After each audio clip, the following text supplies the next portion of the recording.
Hello, আসসালামু আলাইকুম। কেমন আছেন সবাই? আমি আলহামদুলিল্লাহ ভালো আছি। তো এটা ছিল আজকে রাতের রান্না। তো আজকে রাতে হচ্ছে খিচুড়ি রান্না করব।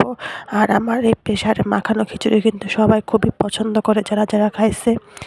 তো আজকে খিচুড়ি রান্না করব। আর এই দেখেন রোজাইন কি পরিমাণে আমাকে জ্বালায়, রান্নাঘরে ঢুকলে যেখানে যাবে সেখানে আমার পিছে হয়ে থাকে। তো এই যে আমি খিচুড়িতে সব মশলা দিয়ে মাখায় নিচ্ছি। খিচুড়ি মাখায় দিয়ে চুলায় দিয়ে দিছি, আর হচ্ছে পেঁয়াজ কুচি নিতেছি। খিচুড়ির সাথে করব হচ্ছে হাঁসের মাংস।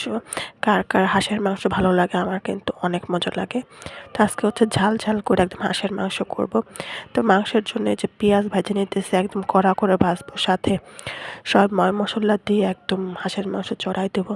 কেউ আবার নজর লাগায়ও না, সবাই মাশাল্লাহ বইলো। আর আমার রান্না কিন্তু যারা খাইছে তারা কিন্তু মাশাল্লাহই বলে যে অনেক সুন্দর হয়। তো আলহামদুলিল্লাহ অনেক ভালো রান্না করতে পারি। আর আমি কিন্তু সবাই কিন্তু বাপের বাড়ির থেকে রান্না শিখে আসে না, শ্বশুর বাড়িতে এসে কিন্তু সবাই রান্না করতে হয়। অনেকেই বলে যে আমি রান্না পারি না, হ্যান ত্যান হাবি যাবে, তারা হলো ভণ্ডামি করে, ভণ্ড। আসলে মেয়েরা আর কে রান্না করে বলেন বাপের বাড়িতে? বাপের বাড়িতে সব আরামেই খায়, শ্বশুর বাড়িতে সব কিছুই করতে হয়। আল্লাহ হাফিজ।